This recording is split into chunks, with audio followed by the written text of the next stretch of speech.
All right, what's happening, y'all? It's your boy Rico from Street Scores, and it is time. I'm still waiting on my PC to get fixed. It's been a lot of really random setbacks. Hopefully it's fixed by tomorrow so I can get a lot of these videos done, because I really want to get a lot of film sessions done for y'all as soon as possible as well.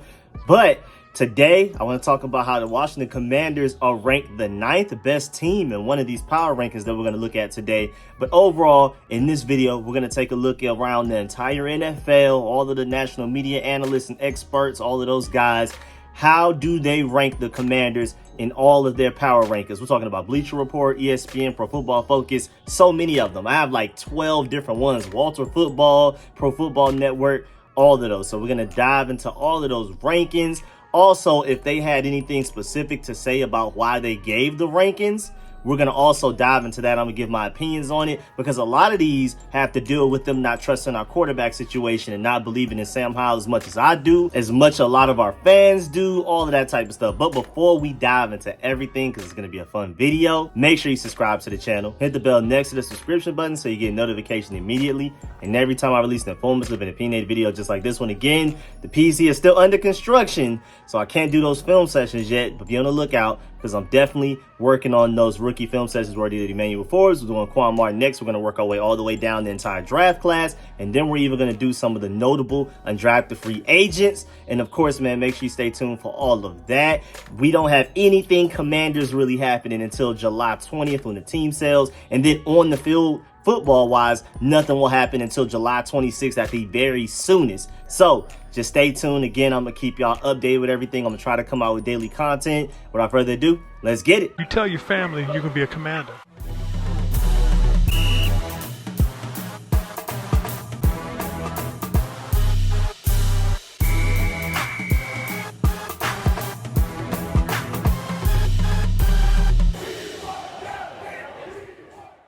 All right, so let's start with Pro Football Focus, because we already talked about this a few videos ago when we were looking at how people felt about the Commanders and ranking different position groups and things like that. I did this one power ranking because it was really detailed. And if you want to go read the article yourself, it's Pro Football Focus's Power Rankings 2023 roster rankings, strengths, weaknesses, X factors, rookies to watch, all of that type of stuff. So you want to read that in greater detail, you can. I just want to discuss the major points. Well, first of all, they have us ranked 17th out of the entire NFL, and you're going to see throughout the rest of this video that that's actually pretty high compared to where a lot of people feel like we actually are. But again, one of the articles, one of the expert analysts has us as 9th, and I do not think that's like a false thing, that's fake, that's untrue. I really think we could definitely be 9th, but we're going to talk about that when we get there. But this website, this article, this organization, this business has us ranked 17th as Pro Football Focus. They said our biggest strength in 2023 is coverage. I think that's really interesting, because like I've already talked about, it's been receiver versus defensive line. What's our strongest strength? What's our biggest strength? What's our strongest position group on this entire team?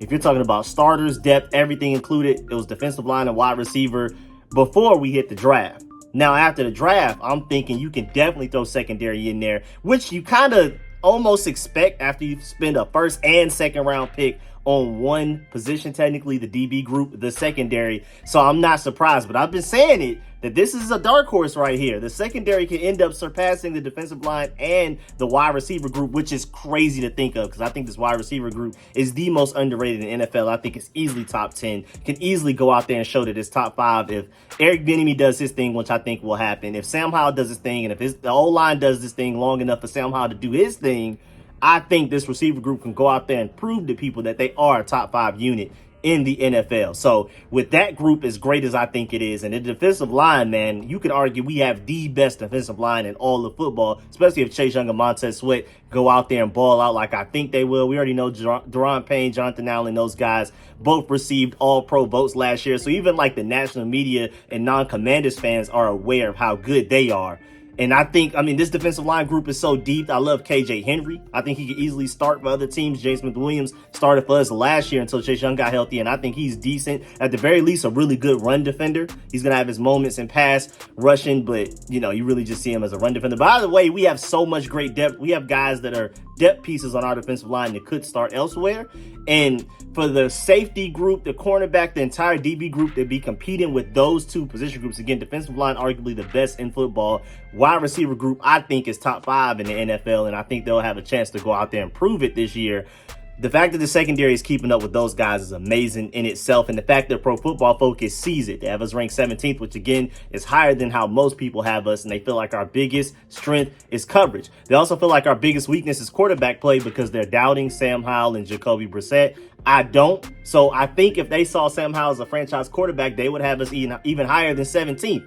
They think that they don't really believe in Sam Howell if you read the article and go down everything that they're talking about. They said our top X factor, our biggest X factor is edge rusher Chase Young, of course, which I'm not surprised about. And then the rookie to watch is Emmanuel Forbes, which is, playing it safe and saying your first round pick is the guy you need to watch for the most.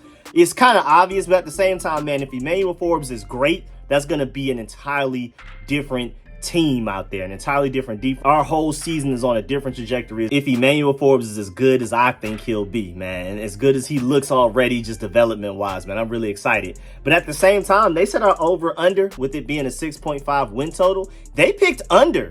But again, they go on to explain why they picked under, and it's all quarterback based. So if Sam Howell could just somehow go out there and prove to these guys that he is a franchise quarterback, if they could have seen him in mandatory mini camps and voluntary OTAs like us fans saw him, maybe they would be higher on our team in general. But basically, to Pro Football Focus, even though they have us higher than most people have us, the reason they have us at 17th is because they feel like quarterback is holding us back. Wait till Sam Howell goes out there and proves them wrong, and then we should catapult at least into the top 15 to at least Pro Football Focus's eyes, because they love the rest of the team. They're just worried about quarterback. And I agree with the fact that quarterback really matters. If you don't have the quarterback, you're not a real contender. I definitely believe in that.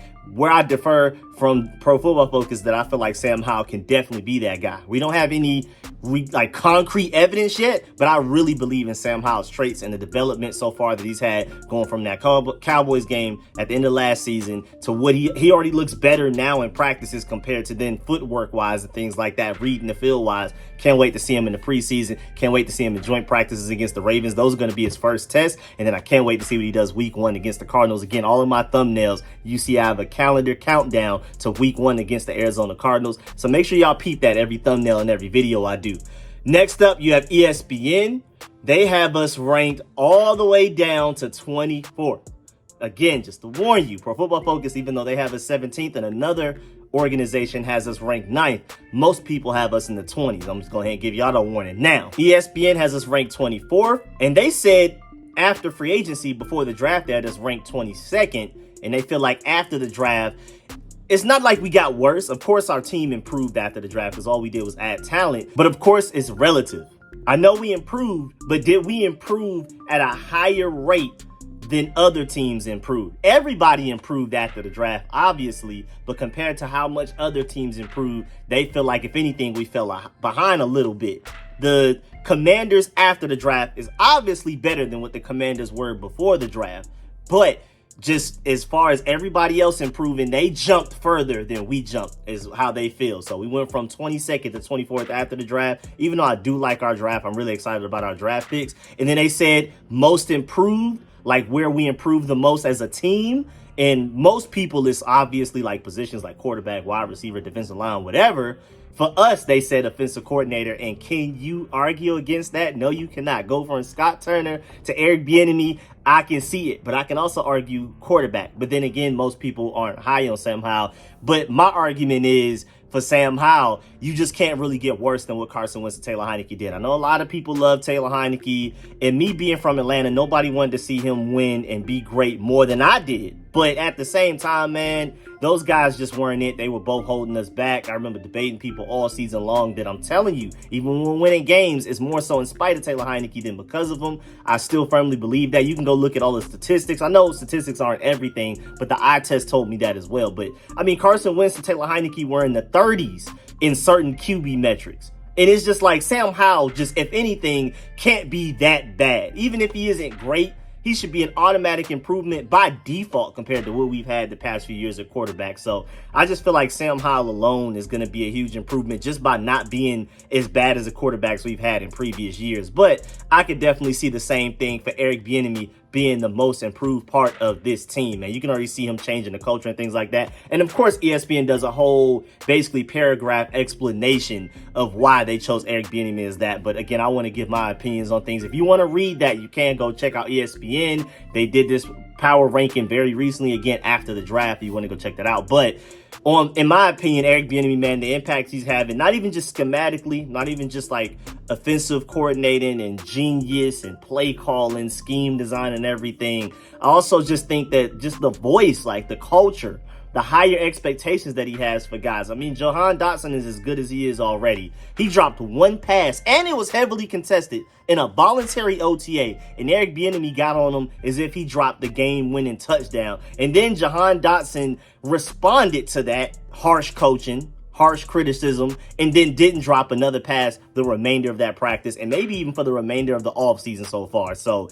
it's just showing that Eric Bieniemy is going to have a huge impact on this team, even beyond just the scheme and like offense-wise, just the culture, having a higher expectation out of people, the fact that he has people repeating drills. Like, if you did something wrong, a lot of coaches just, they'll correct it, they'll tell them what they did wrong, and then we'll just go ahead and move on. No, Eric Bieniemy's like, no, you did something wrong. I'm going to tell you what you did wrong, why you did it, how you need to be able to evaluate that yourself and correct yourself, micromanage your own self. Evaluate yourself, improve, and things like that. And then I'm going to need you to go out there and show it. I'm going to need you to go out there and show that you basically absorbed everything I just coached you up on, and the exact mistake that you made. I want to see if you fixed it already, if you can correct it immediately. And he's making even the starters go over and over again. And it gets to a certain point where if you're repeating the same mistake to a certain point, just because you're the starters, he's not just going to leave you out there to look sloppy. He's like, all right, he's yelling at people. He's like, y'all just obviously don't want to play today, so let's go ahead and go out there with the second stringers. He basically kept saying things like, I want the people out there that's willing to play. And if the second stringers look better today, then the second stringers just straight up look better. And that's who I want out there. I want people out there that's going to do it right. So, man, it doesn't matter if you're Terry McLaurin. To Eric Bieniemy, what does that mean? I mean, I know you've done great things for other offensive coordinators in previous years, but you've done nothing in a regular season game for me right now. So everybody has to earn their keep, their playing time, their targets, their snaps, and everything. I love the culture that he's bringing. And as long as you're winning, it's great. The only downside is if you're losing, that could be a little annoying, somebody being on your head that aggressively. But I think we will start strong, especially week 1 against the Cardinals. Like, we lose that game, you might as well just go ahead and wrap up the season, unless we just have some immense ascension and everybody just gets way better. But I think we'll start off 1-0. The whole optimism behind Dan Snyder being gone, new quarterback, new offensive coordinator, a lot of new things. I think we'll be able to carry that momentum throughout the season. Eric Bieniemy's harsh coaching will be a great point of emphasis and basically a strength to this team. But again, if we start losing, it could become an easy weakness and a hindrance to a lot of people. But I think we shouldn't have to worry about that. I think this team is going to be good enough to where we don't even have to worry about that potentially happening. Then you have Outkick.com. They have us ranked 26. They said if you knew they had a good quarterback, they'd be a playoff pick. They think they have one in Sam Howell. I'll believe it when I see it. They also play in probably the toughest division in the NFL. And those are great points. Very short and to the point.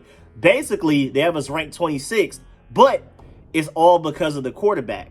They're basically like, I'll see it, I'll believe it when I see it. If Sam Howell goes out there and looks as good as the Commanders think that he is, then they are a playoff team in their opinion. Like, the Commanders should be a playoff team, so we'll probably skyrocket into the top 14. They think quarterback is literally the difference between us being in the top 14 and us being ranked 26th where they have us. And they also said that we're probably playing in the toughest division in the NFL, and I do agree. I think the AFC is the best conference, but if we're talking about a division that's top to bottom, all 4 teams, I think we got it. Along with the AFC East, though. The AFC East is, whoo-wee, boy. The fact that the Patriots are easily, to me, the worst team in that division is just insane, dog. That division is crazy, too. But it's just all about the optimism behind us. You think the NFC East is the best division in football. You think the Commanders are going to be good if Sam Howell's going to be a good quarterback and we can turn around everything from last year. But if you don't, then it's obviously the AFC East. I can see an argument for the NFC West as well. Of course, the AFC West, but that AFC West is kind of top heavy. So I think it's really between the NFC East and the AFC East for real. You could throw the NFC West in there also. And then you have fansided.com. Shouts out to them. Big salute to them. If you didn't rock with them before today, you're going to definitely rock with them after this video, because they have us ranked 9th in power rankings out of the entire NFL. The highest out of any article, any analyst, any sports commentator, anybody that we're going to talk about tonight. So I wanted to go ahead and get that out the way. Shouts out to Fansided because they see the vision.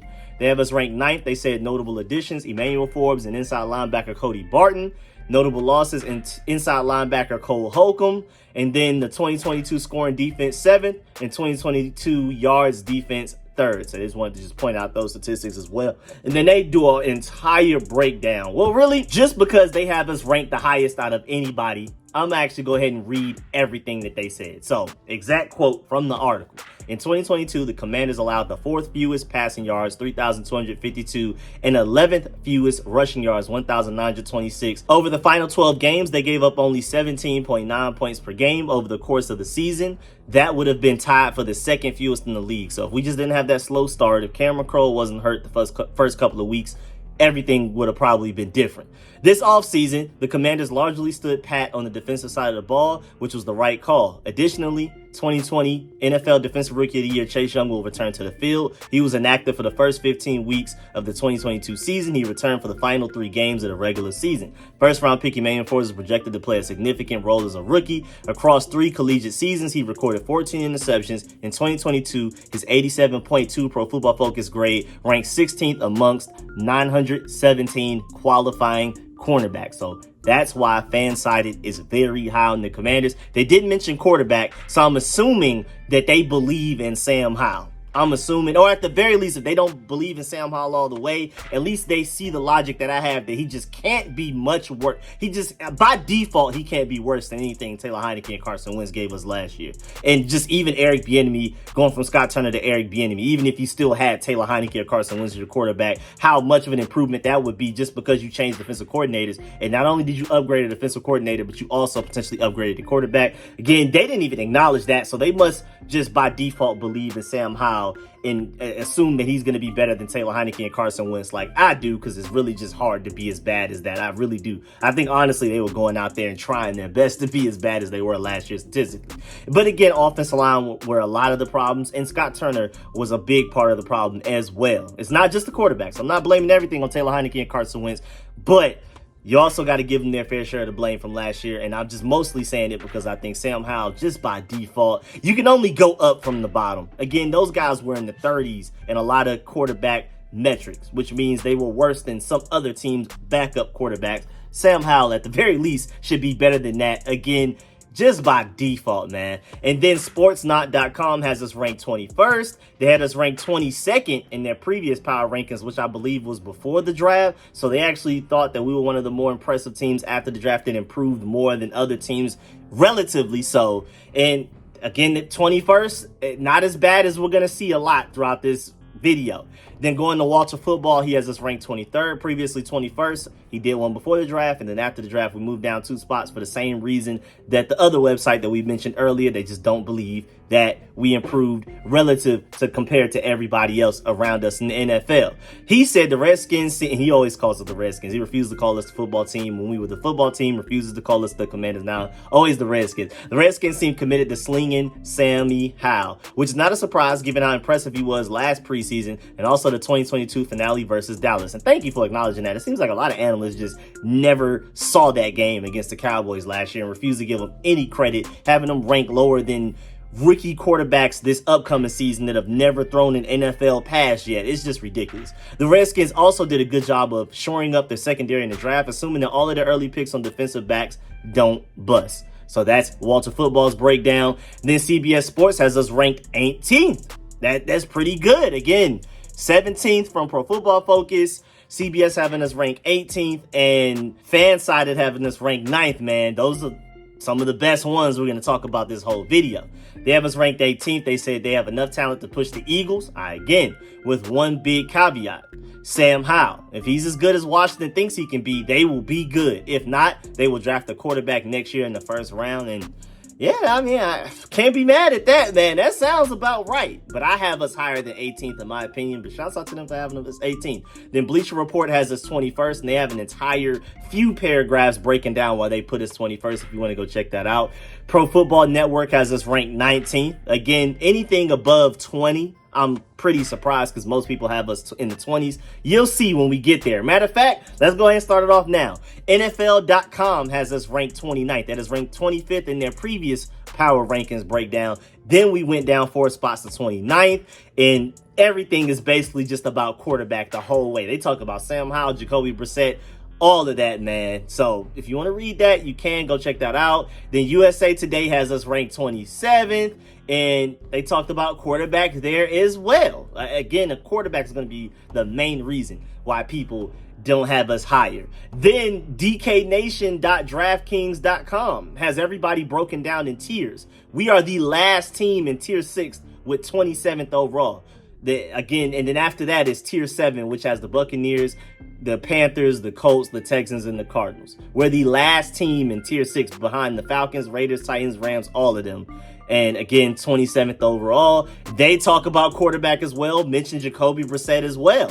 And then thegameday.com has us 23rd with our Super Bowl 58 odds being plus 6,500. They talk about Dan Snyder, but then they also talk about quarterback as well, if you want to go check that out. Then foxsports.com has us ranked 23rd. Guess what they're talking about the entire time? Jacoby Brissett and Sam Howell, quarterbacks. I'm telling you, man, this is why we're ranked so low. People are, as we've read earlier, as we've discussed earlier, some of these people are acknowledging the fact that this is a really talented roster that can even compete with the Eagles, who just went to the Super Bowl last year and was really close to winning it. It's literally just quarterback. And that's why all of these people that have us ranked in the 20s, late 20s as one of the worst teams in the NFL, the main thing they're talking about is quarterback. TheAthletic.com has us ranked 27th. They have a draft takeaway. They talk about Emmanuel Forbes. With every team, they talk about draft takeaway. They talk about hype man. And then they talk about the downer. And so draft takeaway, Emmanuel Forbes, hype man, they're talking about Daniel Snyder leaving, and then the downer. So basically like the draft takeaway, the positive, and the negative. The negative, what are they talking about? Quarterback. Sam Howell most notably. Again, it's a running theme here. And then rotoballer.com got straight to the point. They don't even have long descriptions. They gave us 3 words because they have us ranked 23rd. And then to understand everything, you got to start with the Green Bay Packers at 21st. They said Green Bay Packers 21st. Jordan Love isn't it. Just straight up. 22nd, Pittsburgh Steelers. Neither is Kenny Pickett. Then 23rd, the Washington Commanders. Is Sam Howell, ? So that's interesting. They said that they don't believe in Jordan Love at all already. They said they already don't believe in Kenny Pickett. And then they gave Sam Howell a ? Which is, if anything, I guess they think that Sam Howell at the very least has a chance to be better than Kenny Pickett and Jordan Love, because they flat out said Jordan Love and Kenny Pickett just aren't it. And then they ask if Sam Howell could be it. So, but again, quarterback. Next website, we have numberfire.com. They don't even have a description. Just 27th. I'm pretty sure in their minds, they were thinking quarterback the whole time they were doing their power rankings. And then you have oddshark.com, who actually has a 16th, but they don't have any description as well. And then they just have a whole bunch of like power rankings, schedule rankings, adjusted powers, betting odds, and stuff like that. So if you want to go check out all of those websites, that's why I wanted to make sure I mentioned those websites. So anything that piques your interest, you can go check those out yourself. Otherwise, if I were to read every word of every website that we're talking about the Commanders, we would be here for 3 hours. But yeah, that's the end of the video. Please get in the comment section. Let me know how you feel about everything discussed in this video. Let me know how you feel about all of this, all of our power rankings. Are they higher than you thought for some? Are they lower than you thought? Do you disagree with these guys? Do you agree? Are you on as low on the quarterbacks as a lot of these people are? Are you on as high on the quarterbacks as a lot of these articles are, like I am, and things like that? Are you with Fansided? Do you agree more with them, with us being 9th, or do you agree with the articles that have us like 27th and 29th? Are you closer to them? Just let me know in the comment section. I'm gonna do the best. I've been really busy, but I'm gonna do the best I can to try to read and reply to every comment. I got to go back to other videos and read and reply to comments as well. So man, I appreciate your support, man. Please leave a like on this video if you liked it, if you learned anything. Shouts out to all of my sponsors, especially my Pro Bowl sponsors. Name you see scrolling on the screen right now, man. I really appreciate y'all. Appreciate the patience, because I haven't been able to do as much content as I want. I do not have my PC. I'm having to record off the phone right now and all of that. So really appreciate y'all for staying tuned and supporting the channel. I'm gonna catch y'all later. I'm out.